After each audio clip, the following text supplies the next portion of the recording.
over, and then when I park, we will read from the Bhagavad Gita and discuss. Jai Radha Madhava Kunja Bihari Jaya Radha Madhava Kunja Bihari Gopi Jana Vallabha Girivardhari Gopi Jana Vallabha Girivardhari Yashodanandana Braja Janaranjana Yashodanandana Braja Janaranjana Yamuna Tira Vanachari Yamuna Tira Vanachari Jaya Radha Madhava Kunja Bihari Jai Shri Krishna Chaitanya Prabhu Nityananda Shri Advaita Gadadha Shivasadi Gaur Bhaktivinoda Jai Shri Krishna Chaitanya Prabhu Nityananda Shri Advaita Gadadha Shivasadi Gaur Bhaktivinoda Hare Krishna Hare Krishna Krishna Krishna Hare Hare Hare Rama Hare Rama Rama Rama Hare Hare Hare Krishna Krishna Krishna Hare Hare Hare Rama Rama Rama Hare Hare Hare Krishna Krishna Krishna Hare Hare Hare Rama Rama Rama Hare Hare Hare Krishna Krishna Krishna Hare Hare Hare Rama Rama Rama Hare Hare Hare Krishna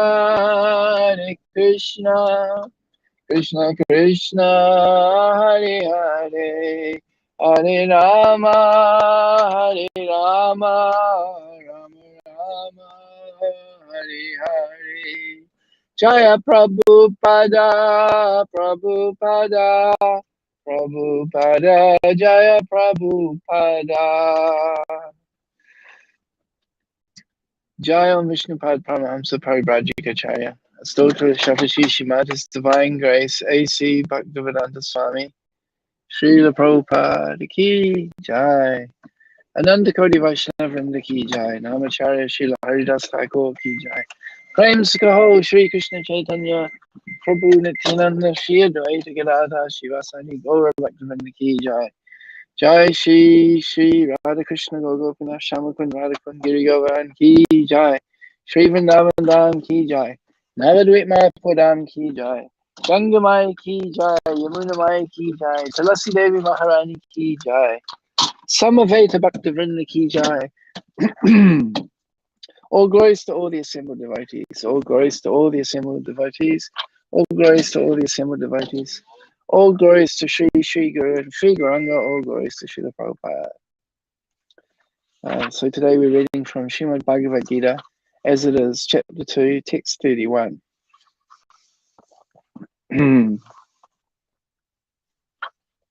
Om Namo Bhagavate Vasudevaya. Om Namo Bhagavate Vasudevaya. Om Namo Bhagavate Vasudevaya.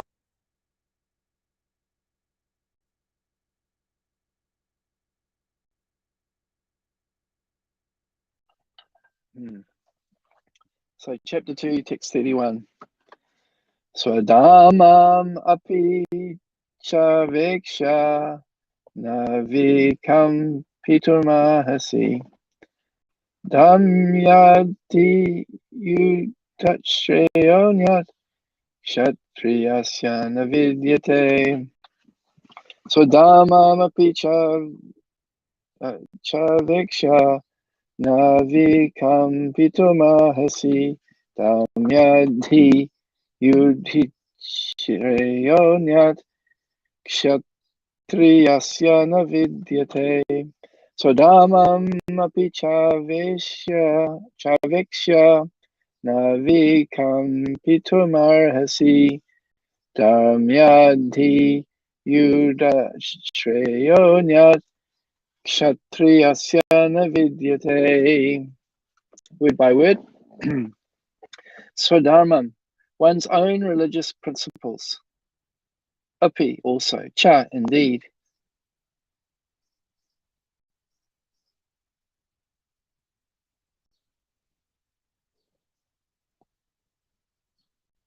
Those word-by-word translations seem to be backwards.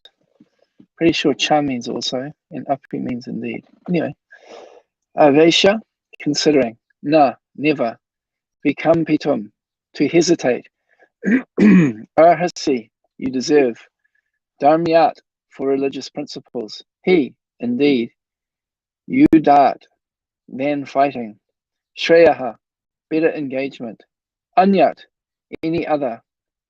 Kshatriyasya, of the kshatriya. Na, does not. Vidyate, exist. Translation. Considering your specific duty as a kshatriya, you should know that there is no better engagement for you than fighting on religious principles, and so there is no need for hesitation.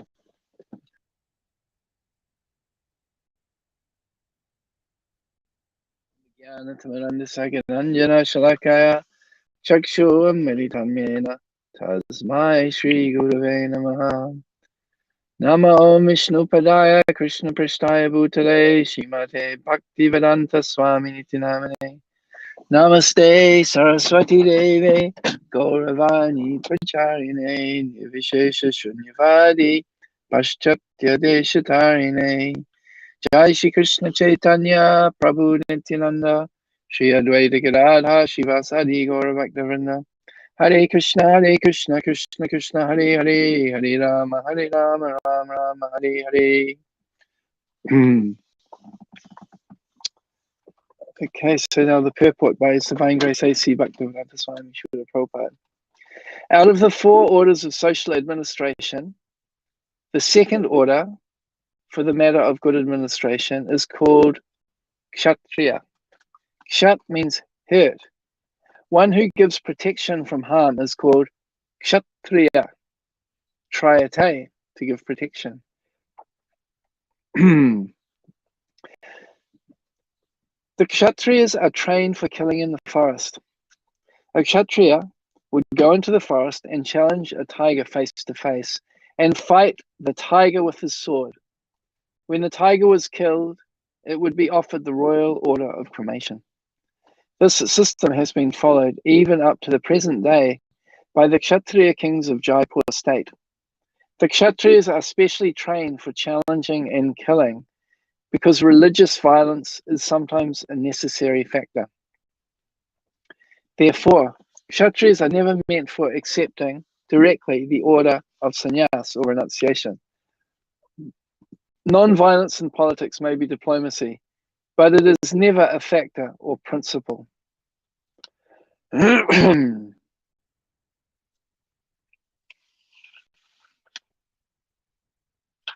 I'll keep reading. In the religious law books, it is stated,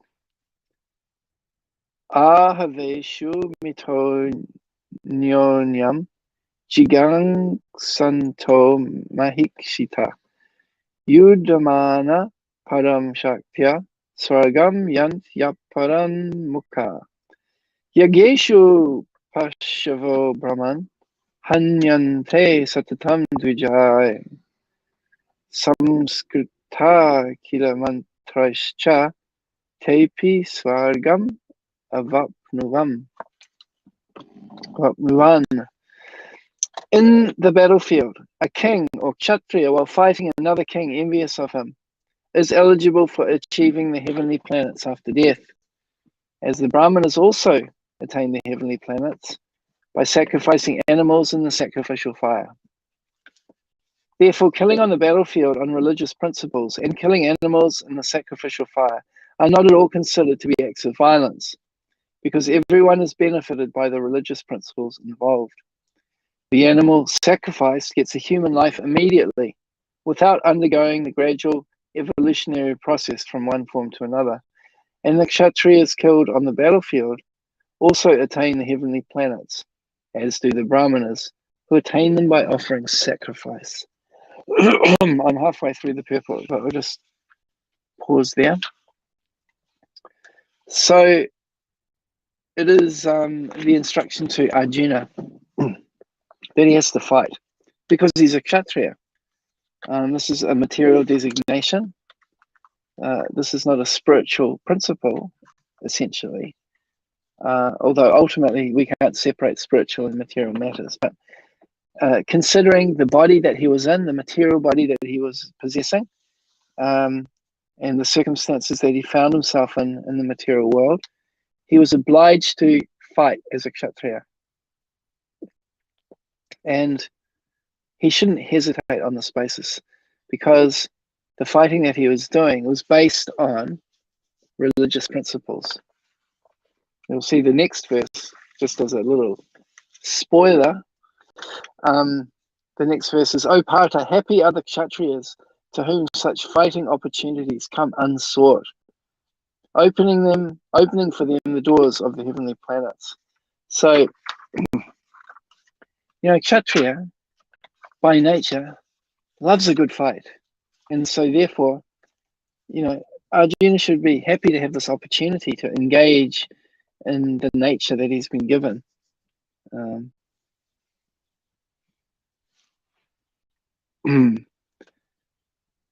Just like a preacher, when a preacher's given the opportunity, oh, Prabhu, would you like to come and give a class for the university students? Oh, yes, I'd love to.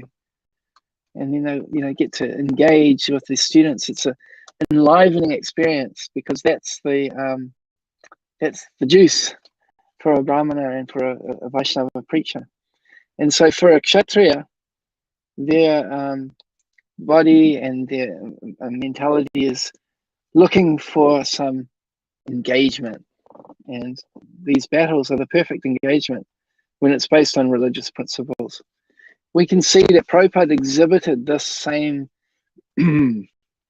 fighting spirit also on several occasions.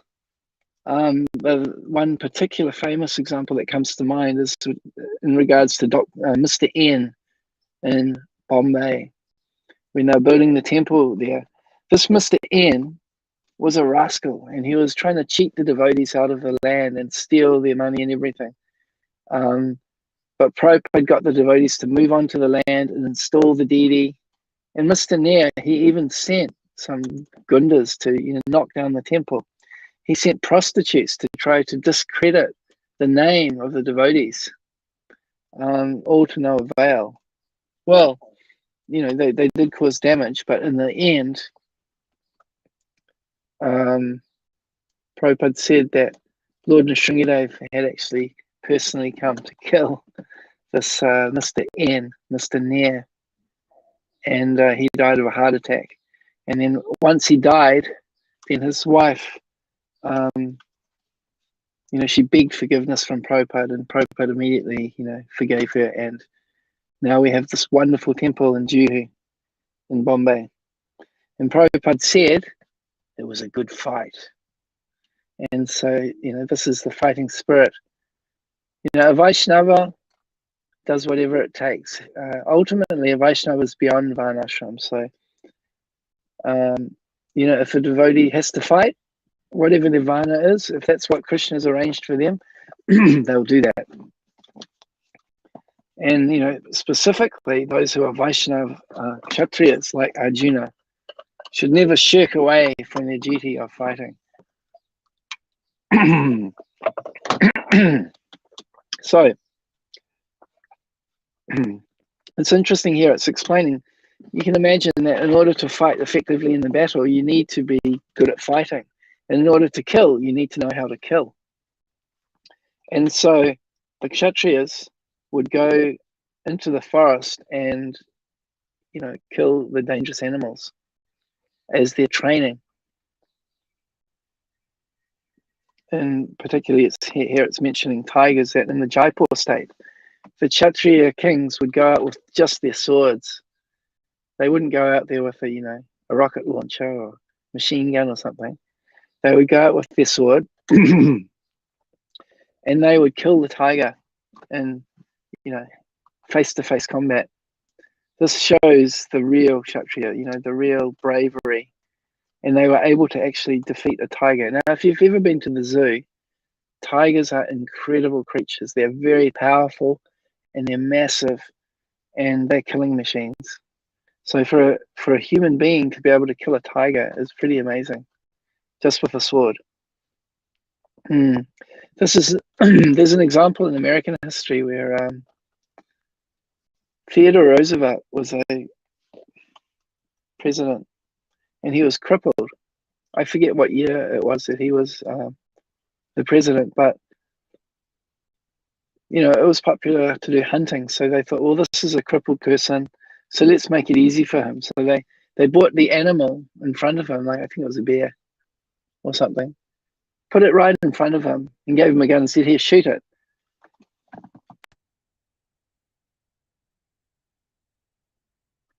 And as I understand, Roosevelt said, no, I'm not going to do that. Because, you know, where's the real Kshatriya spirit here? Where's the fighting spirit and the challenge? You know, if someone just puts someone in front of you and you shoot them, it's like, you know, if you're a real hunter and a real fighter, then you have to go out there and use your skill to find the animal and to shoot it. Not that you just bring an innocent kind of animal in front of someone and then bang, they get shot. Like, that's just horrible. But no, these are real Kshatriyas. They would go out, forget about guns, they go out with a sword. And this way they would learn the skill of fighting. And there's many, or not many, there are several quotes where Prabhupada speaks about this. And he says that even in our Krishna consciousness movement, it needs to be done. Prabhupada spoke about spreading the Sankirtan movement is the main mission. But he was observing that many devotees are not sticking around. Many devotees are having difficulties following the principles. And therefore, we need to create a social system that can engage everybody, whatever their level is, and keep everybody, you know, in the society of, you know, Krishna conscious society. And so he wanted to establish Varnashram Dharma. This is creating a house in which the whole world can live, actually. We hear about how one astrologer once said that by looking at Prabhupada's features, his face, I believe, he said that this person will build a house in which the whole world can live. And Prabhupada said that, yes, this is my desire. So in this Daivi Varnashram system, everybody chants Hare Krishna. But we understand that in society, not everybody will be on the same level. Not everybody will be a Pakka Brahmana. People have different natures and there are different needs in society as well. And Prabhupada could see in the society that we have today that there's so many problems. You know, environmental problems. He talked about the motor car civilization. You know, it causes so much pollution. We were hearing the other day, Sriman Krishna Prabhu was giving a class at the loft and he mentioned something like the amount of waste, plastic, rubbish, is more than the amount of the weight of all the humans on Earth, or something like that. Or it could have even been the weight of all of the animals on Earth. I forget. It was a really big figure. So you can see that the modern civilization is not creating a good environment on Earth.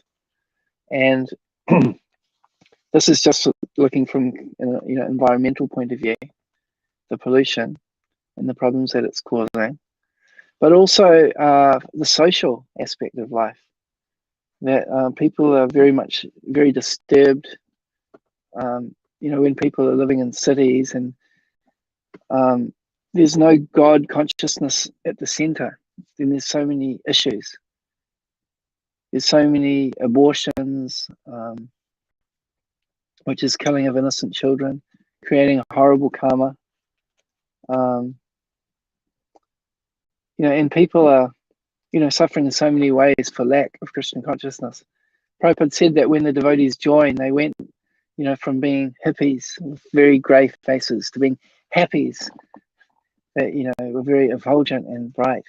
So he wanted to reach out and create a culture in society, to create a new alternative society where people can live a natural, simple life and connect it to Krishna consciousness. This modern life is not conducive to Krishna consciousness because it's created by atheists, and its goals are, sense gratification, atheistic goals. And it's going more and more in that direction. This is the intention of, the atheistic people, is to make life more and more artificial, and just basically to drug people and distract people through, virtual reality and screens and, entertainment, we can say, along with drugs, so people can just kind of tick along without, without bothering the agenda of the demons, which is just their sense gratification, so they can have more and more. Prabhupada wanted to create a natural way of life. So there's different aspects to it. One aspect of it is encouraging people to live in the country, a more peaceful place. So the environment is more natural and the way of life is more natural. And the other aspect of it is that everyone needs to be engaged. This issue of unemployment is a big problem. And Prabhupada described that the most important job, or one of the most important jobs of a government, is to make sure that everybody has work, that nobody is unemployed. And the Varnashram system is a perfect way of making sure that that happens. So Prabhupada said this was the 50% of his work that's not done. He introduced Krishna consciousness, the chanting of the holy name all over the world, and now he wanted to broaden the net to bring more people, closer to Krishna according to their capacity, and develop this Varnashram system.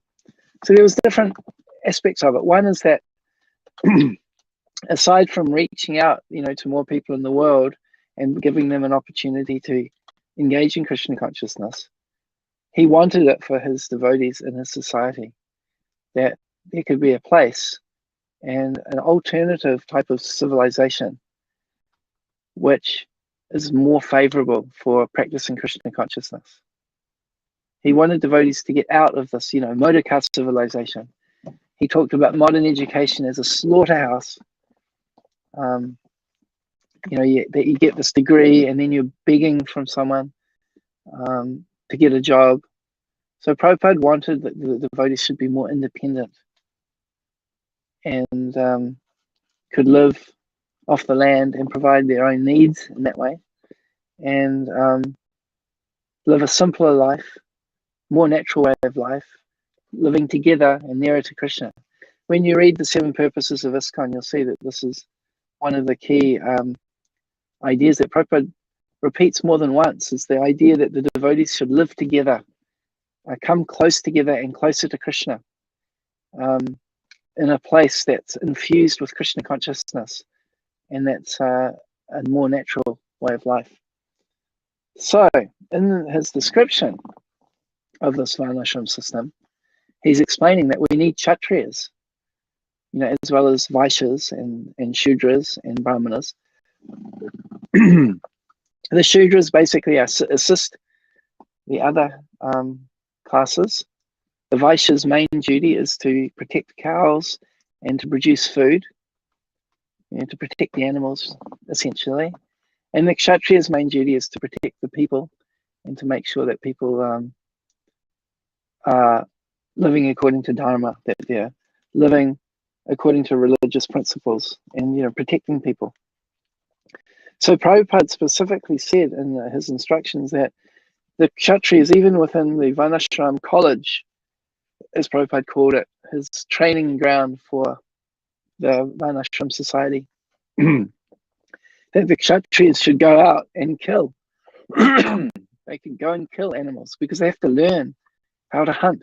They have to learn how to use the weapons. And Prabhupada said you can use guns just because, in the olden days we read in the scriptures that they're using bows and arrows, that we should use bows and arrows now. No, you use whatever is effective tool for the job at hand. If the governments of the world, like say, for example, when China invades New Zealand, they're not going to be coming here with bows and arrows. And so we shouldn't think that we'll fight them with bows and arrows. We will be defending ourselves with whatever weapons, we have at our hand. So Prabhupada said, yeah, you use your guns, you go and you practice killing. And when you kill those animals, you can eat that meat. This is for the Kshatriyas. It's not for the Brahmanas, not for everybody. But for those who are taking up that role of the Kshatriyas, this was allowed. We can hear that even, the Pandavas, I believe, may have eaten meat sometimes in this type of way.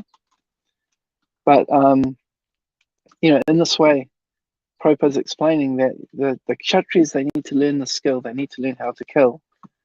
And therefore, they have to practice. Even in our Krishna conscious society, there are some people that will need to do that.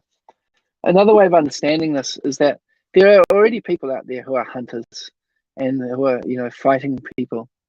And so for them, it can be difficult for them to give up their meat eating and so on. So we say, okay, no problem. You don't have to give up your meat eating, but you only eat what you kill yourself. And, you go out and you train yourself how to be a good hunter. So when it comes time to fight, you can protect us. So in this way, we are able to purify the hunters, rather than bringing the devotees down. It's another way of thinking about it. But Prabhupada also explains here that non-violence in politics may be diplomacy, but it is never a factor or principle. So also in conversations, Prabhupada has said that at present, there is a war going on between the demons and the demigods, which has always been going on, the demons and the devotees. He said that at the moment, the war is mostly psychological. It's propaganda. Through the media, they're implanting different ideas about how we should live, how, in media particularly, they emphasize sex life as the goal for happiness in life. They also, basically, they're emphasizing sense gratification as the goal of life. And there's different kinds of psychological operations that go on through the media and through the schools in order to get the people to lead people in the direction that the demons want them to go, which, as I explained before, is a more and more artificial way of life where the masses of people are drugged and distracted to allow those who are, the few powerful people who are ruling the world to have more control, and they can enjoy the resources of the world. As Prabhupada said, the world is actually run by a group of rakshasas who even eat their own children, which is a shocking statement. But this is what Prabhupada said. So behind everything that's happening in this world, there are people that control it, and some of these people are very demoniac. And as devotees, we try to see the good in everybody, but we also can't be naive. I think there's a saying, I don't have it on hand, but it's basically saying that one should not assume malice when incompetence maybe a adequate description, adequate explanation. In other words, if we see something that's not right, as a person who's looking for the good in everybody, we may think, oh, I'm sure they mean well. They probably just don't know what they're doing. They're just incompetent. But unfortunately, this is not the case many times. As devotees, we need to understand that nothing in this world happens that's not controlled, that's not created for a reason. So there are demons who are manufacturing situations, and the demigods are also creating situations, and ultimately it's sanctioned by the Supreme Personality of Godhead, and he has his will. You know, as devotees, there is no such thing as chance. Nothing happens by chance. Everything happens because there are people behind everything in this world, whether they're human or demigods or, you know, other kinds of beings that are controlling the way that things happen. Nothing happens by accident. Everything happens for a reason, whether it's just to fulfill the you know, karma of the humans or the people in this world, or it's because there's, you know, people that have an agenda that they're trying to push. And we see from the Bhagavatam many times that the demigods and the demigods, the devotees, and the demons are continuously fighting and using different tactics to try to get supremacy. And at different times, the demons are in control, and at other times, the devotees are in control. And we can also see the tactics that are used by the demons to get their control. They deliberately have tactics. Just like when Kamsa was told that Krishna had been born, then immediately he had the strategy of killing all the children, killing all the cows, killing the brahmanas, trying to stop the sacrifices. And he would, in order to try to kill Vishnu. In his previous life, he was Kalanemi, and I believe his brother or his relatives were killed by Vishnu, and therefore he, even in the next life, he had this enmity towards Lord Vishnu. And his whole mood was, how can I kill Vishnu? And this is the way that they try to do it. They try to kill Lord Vishnu by killing the brahmanas, killing the cows, and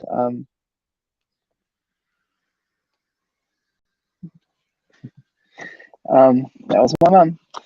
Just about to do some work for her, clean up her mess. So this is the tactics that the demons use in order to try to kill Vishnu. They try to kill, you know, stop chanting of Hare Krishna, stop doing the sacrifices, stop, you know, the Brahminical activity, kill the cows. You know, these are the methods of the demons, and they go about it in different ways. So, I mean, one of the points here is that if we ever see any idea that the devotees should stop chanting, or stop prasadam distribution, or to stop preaching, then this is an indication that there's some demoniac influence at play, and we should be we should be aware of what's happening. Yeah, so Prabhupada was instructing about this Varnashram society, and he was saying that we need to have Kshatriyas because they need to fight. There's a psychological warfare happening now, but Prabhupada said it will become a real warfare, and devotees are going to have to fight. So at least some of the devotees need to know how to use their weapons and how to make that happen. You know, how to defend the devotees and stand up for Dharma. So when we read these, we think, oh, this is not so relevant now, but no. Violence and war is something that's always going to be around, and there's always going to be a need for Kshatriyas to protect the people. I'm going to wrap up very soon, so if there's any comments or questions, or even just want to mention who you are that's listening, that'd be great. And I'll just kind of summarize here. I'll just read the last part of this purport, and then we can wrap it up. There are two kinds of swadharmas, specific duties. As long as one is not liberated, one has to perform the duties of his particular body in accordance with religious principles in order to achieve liberation. When one is liberated, one's swadharma, specific duty, becomes spiritual and is not in the material bodily concept. In the bodily concept of life, there are specific duties for the brahmanas and kshatriyas, respectively, and these duties are unavoidable. Interesting. Such Swadharma is ordained by the Lord, and this will be clarified in the 4th chapter. On the bodily plane, Swadharma is called Varnashram Dharma. As we're talking about, this is what Prabhupada wanted to re-establish. Or man's stepping stone for spiritual understanding. Human civilization begins from the stage of Varnashram Dharma, or specific duties in terms of the specific modes of nature of the body obtained. Discharging one's specific duty in any field of action, in accordance with the orders of higher authorities, serves to elevate one to a higher status of life. So this is what Prabhupada wanted to establish as the Varnashram Dharma. He originally focused on, the Sanatan Dharma of Bhagavat Dharma, chanting Hare Krishna, reading the Srimad Bhagavatam, and doing deity worship, these essential spiritual principles.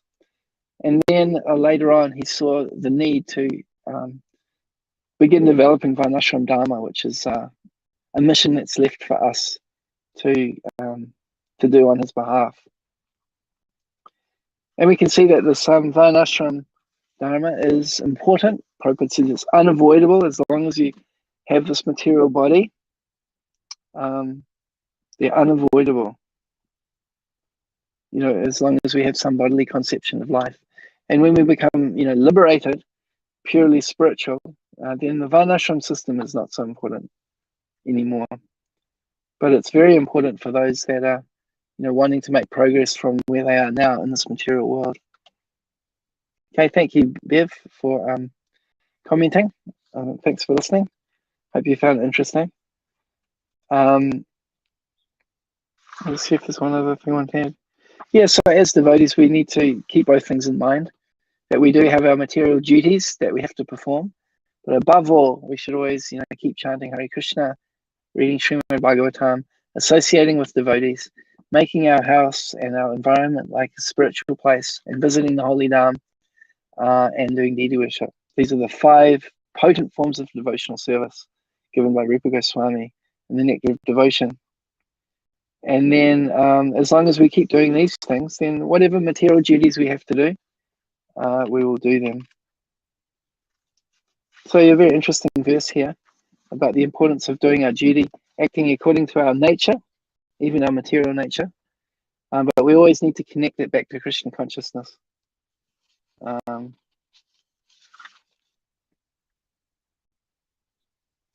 Yeah, so I'll just end it here, I think, and I just encourage everybody to meditate on how we can maintain our Krishna consciousness with the 5 potent forms of devotional service, as well as developing the uncompleted part of Prabhupada's mission, Varnashram Dharma, living a more simple, more natural way of life that engages everybody and helps everybody to advance in Krishna consciousness wherever they are at this point. So thank you very much. I'll end here. All glories to Srila Prabhupada. Hare Krishna.